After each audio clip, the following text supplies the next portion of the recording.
And where I was going to start, you point at the screen, but the computer is there, with this symbol. This is the symbol of the Computer Society. And it is, what I'd like to do is start with it and ask basically 4 questions. What is it? What does it mean, actually? What does the Computer Society actually do? How do we support innovation, which is one of the important things we're trying to do today? And in particular, what can the Computer Society do for you, for your organization, for your job, for your career? Let's start with the who. We are a private, global, nonprofit professional society. Those are a lot of words, but what they basically mean is that we are an organization of people who are involved in the same kind of things and want to support each other and support the body of knowledge. What is it that we actually do? That was something I had been asked all along, and the quick answer is that we organize and validate information. We publish things, we hold conferences, we create standards, we try to understand where the trends of technology are going. But in all of these things, we are working to organize information. So where do we get to the innovation side? Innovation is, of course, looking at the world anew, taking our knowledge of technology and science and engineering and using that to see something new in the world, to provide a new product, a new service, a new company, a new way of handling problems. And we support that by supporting the people who do the innovation, the high-tech workforce. And what's the purpose of this for you? I have given this talk all around the world. Just 3 weeks ago, I was giving something very similar in China. I've given it in India. I gave it last May in Kazakhstan. What it does is it makes you as an organization and as an individual a stronger global player, because you have connections not only with your neighbors and not only with your friends, but people who are doing similar tasks around the world. The picture up there is a picture of the Computer Society's main office, which is in Southern California. It's in a small town called Los Alamitos. If all you had were the technical people in Los Alamitos, you wouldn't get much done, because most of them work in that building. But we provide connections with technical people around the world and help you build that community, which is truly global. All right, who are we? We are, and this is of the IEEE, we're a professional society with about 400,000 members. Half of them are outside of North America, and it's organized in 2 ways. We divide up the IEEE 2 ways. We organize it by sector: computing, communications, power, system, signal processing. All of these are divisions of the Computer Society.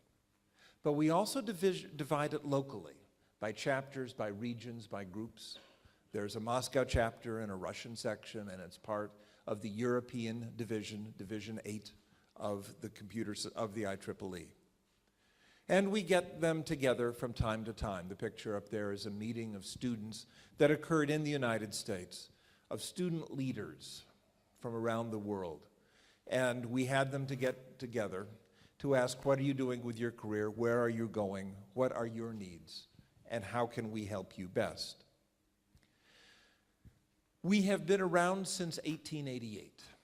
We were founded as an American institution in 1888 to deal with electrification, with building networks of power lines across the world.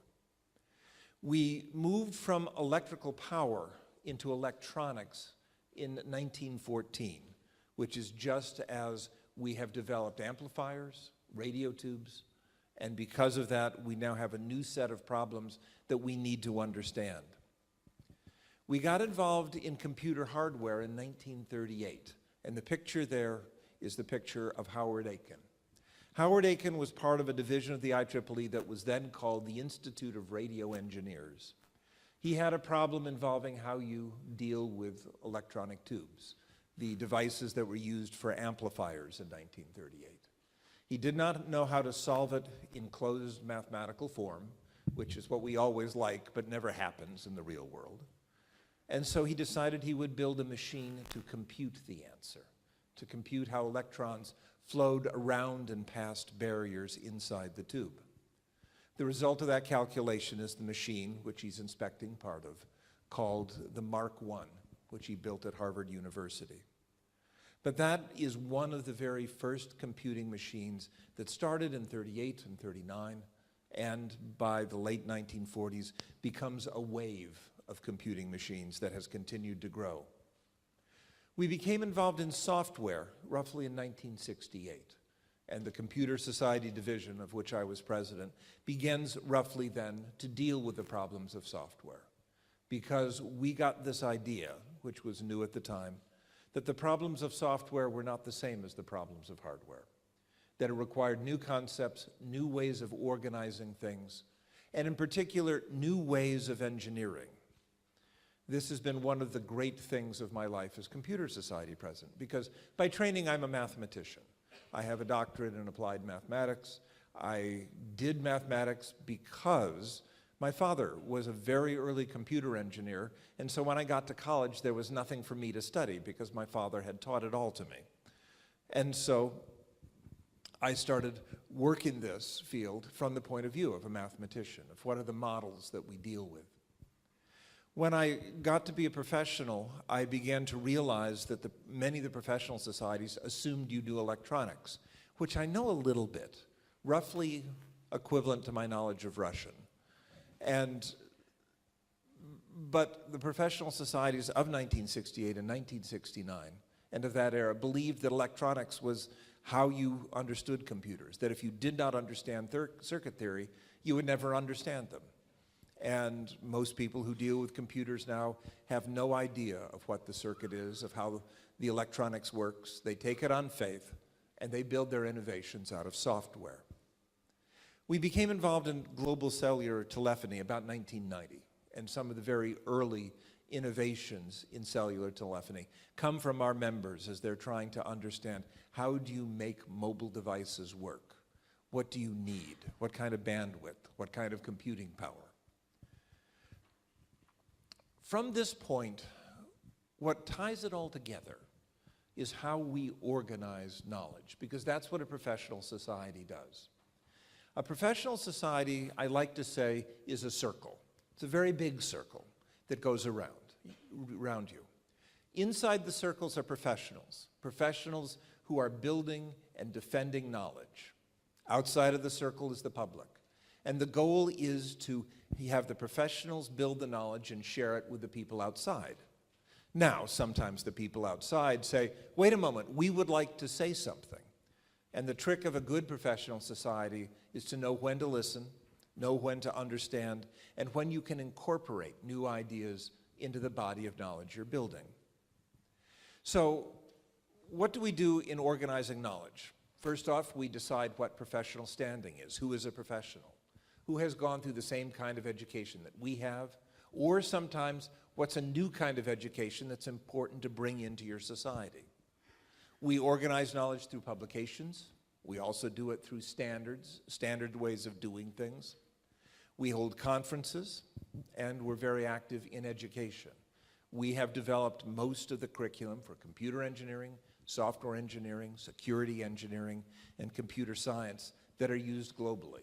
Indeed, those of you who studied these subjects will undoubtedly have been involved with classes and courses that were shaped either directly by your professor in school following those curriculum, or by the fact that those curriculum are so widely known that they influence quite naturally what goes on in technical schools. That picture, by the way, is a group of students, a group of my students, and we're standing in front of a piece of hardware. Does anyone recognize it? Didn't think so. Google server number 1. It's on display at the Smithsonian. Google server number 1 is interesting because not only the idea that creates the Google search engine, but that the two young men who created it didn't have any money, so they went and they begged equipment from their professors. They were at Stanford. Stanford is a very wealthy university, and professors apparently have used computers in the corner of their offices, and they were able to collect about 20 of them. They bought a cabinet for about $100, put that in, put it together, programmed it, and that became the start of what Google is. Standards are probably our most important and most visible activity, because everything that happens in the engineering world depends on people following a standard procedure, doing it the way others doing it.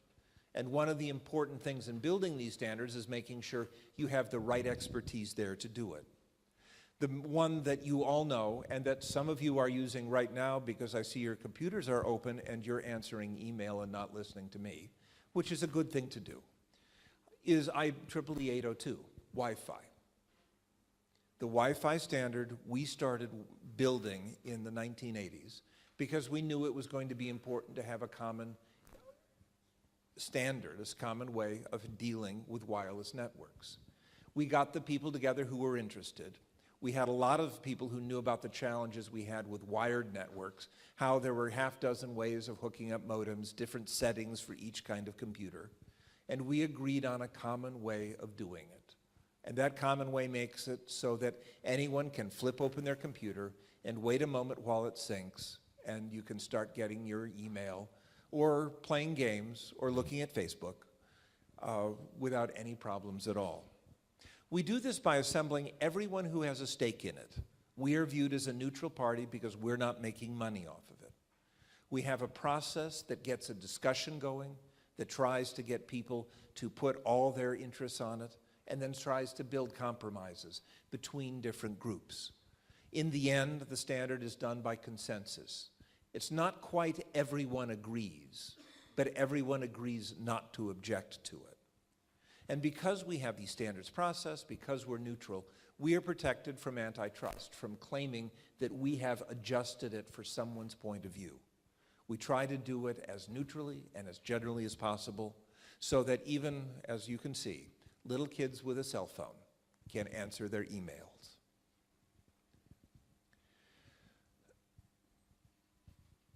The biggest standard that we have, the biggest one that we promote, is that for software engineering.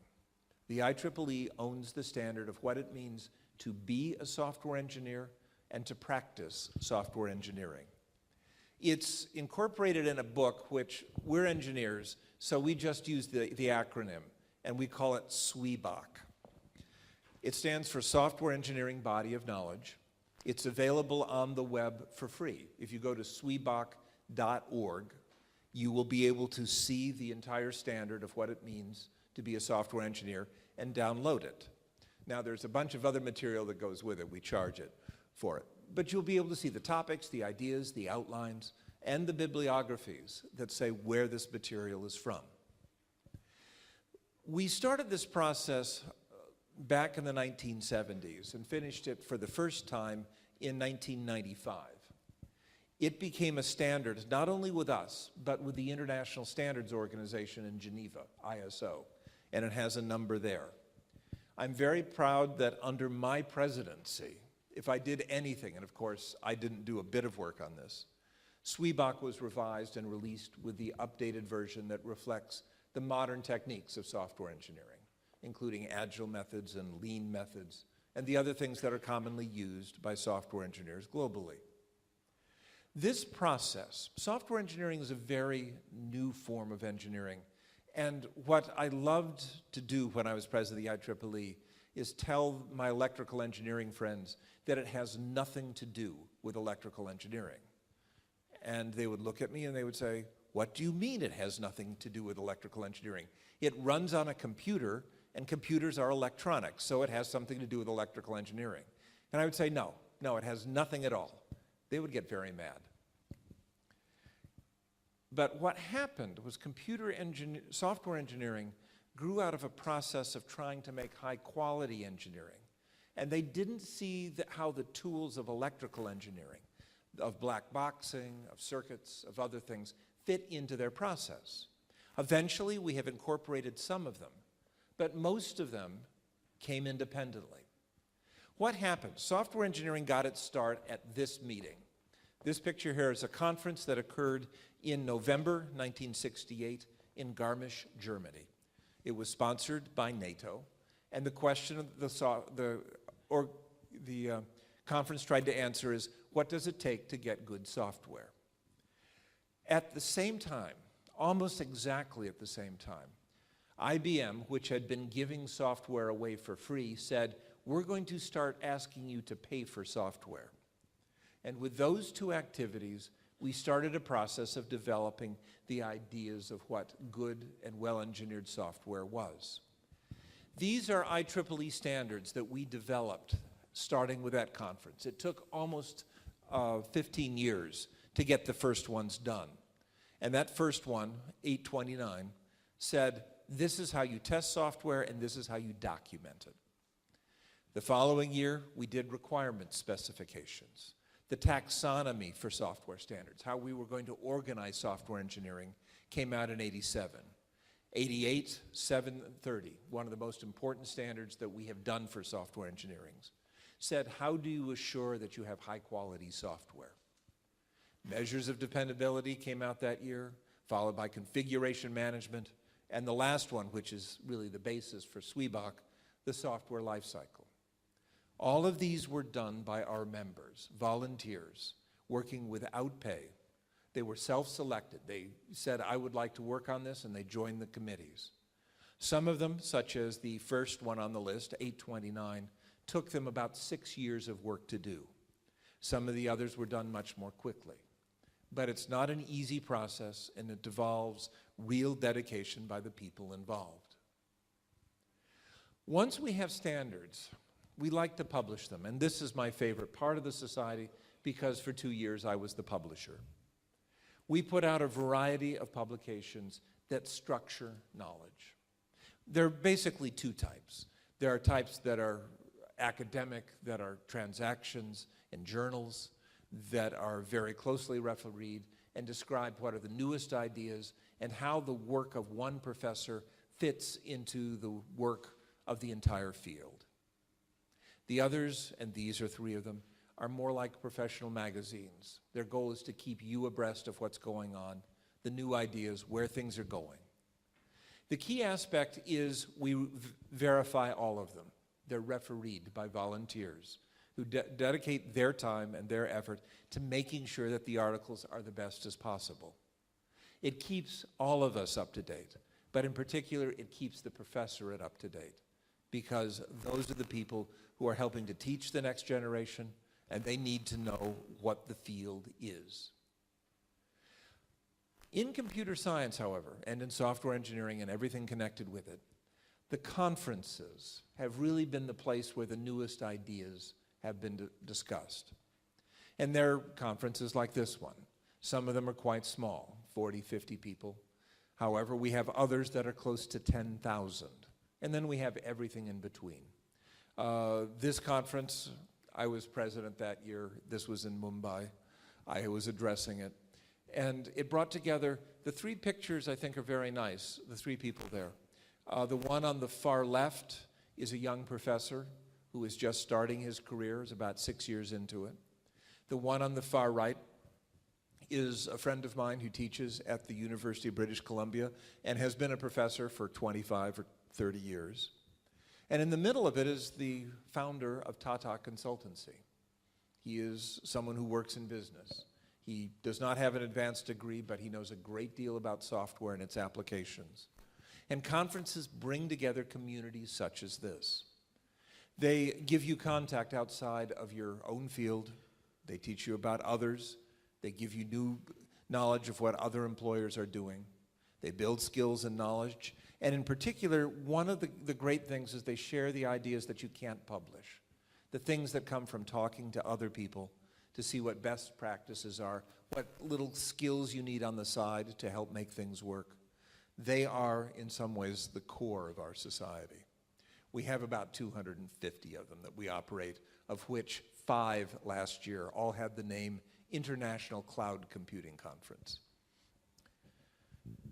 The software workforce.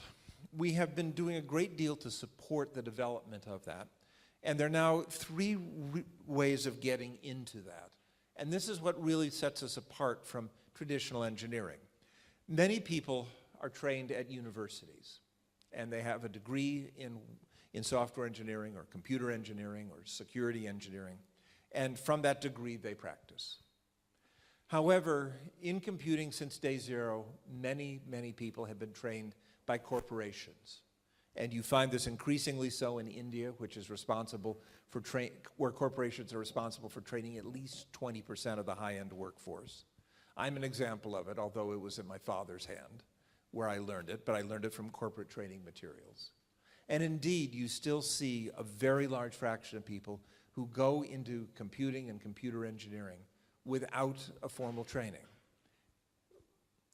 But that leads to one more area.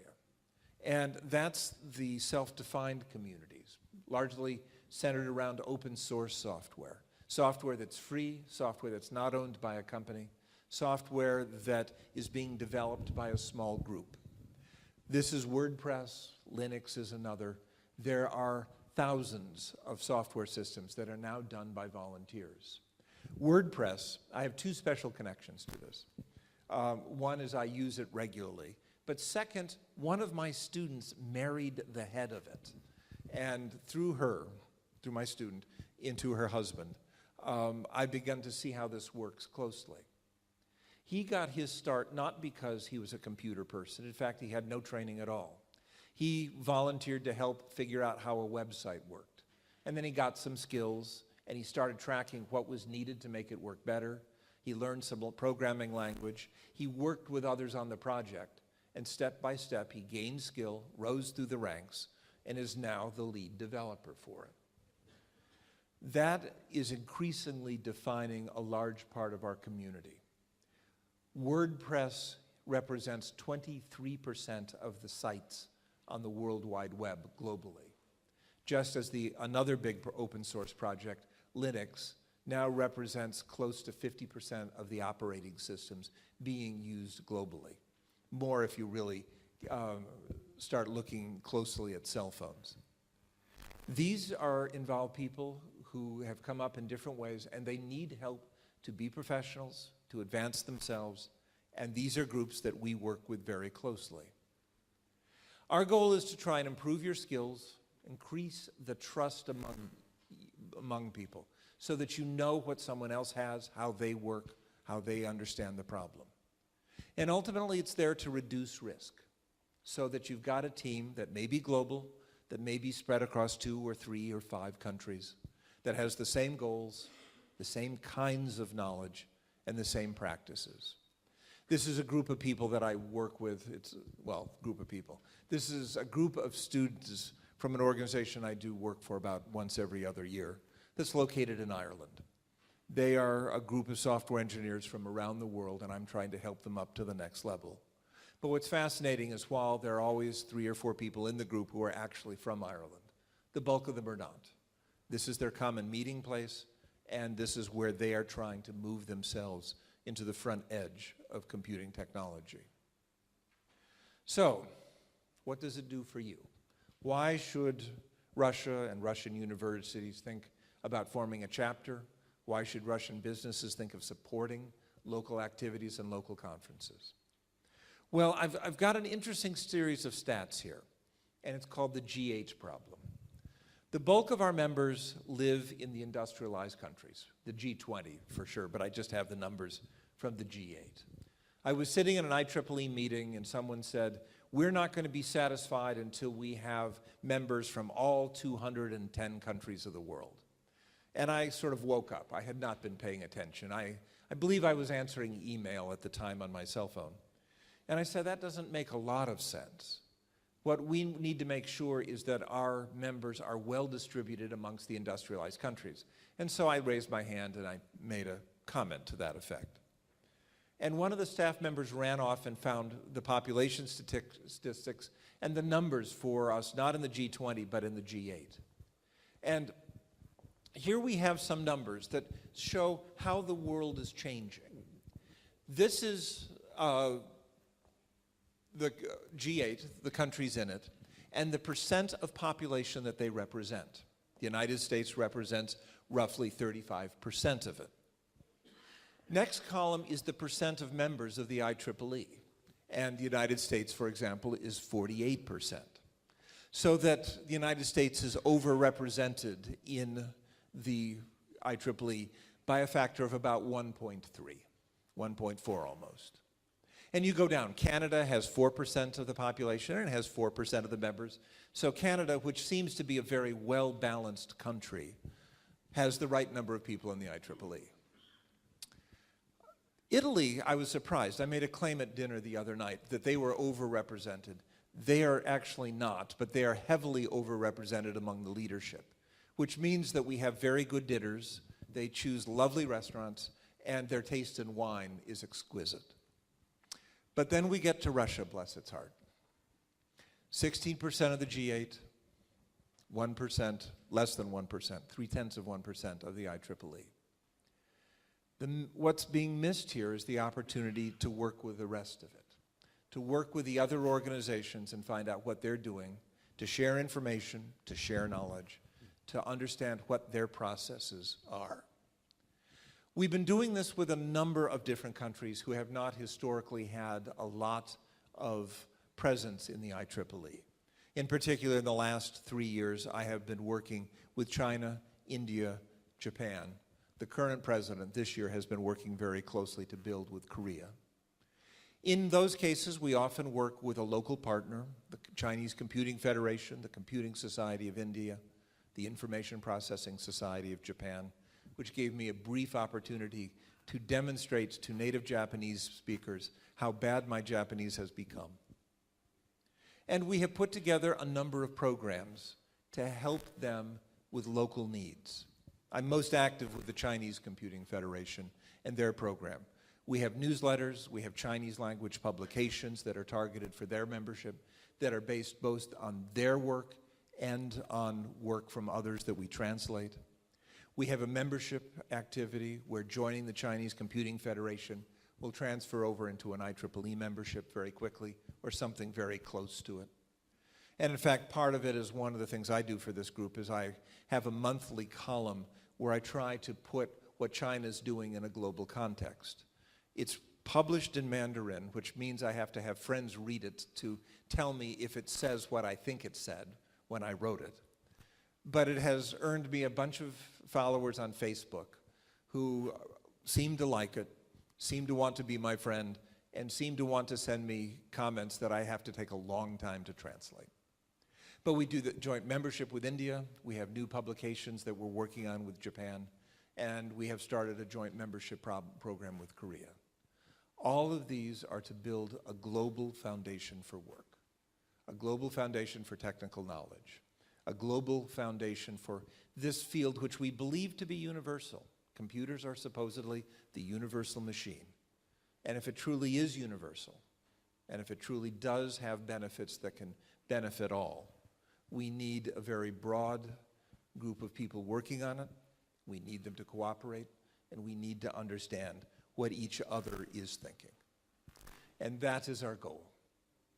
This is from my last visit to India. We had a hackathon where we had groups of students working on a problem. And it was like any other hackathon I've been to. But what I enjoyed seeing about them was sitting there, arguing away, trying to solve a problem, and then, because this is the way we work now, contacting their friends in the United States, in the United Kingdom, to see what ideas they might have that would help them produce a better project. So this is my talk.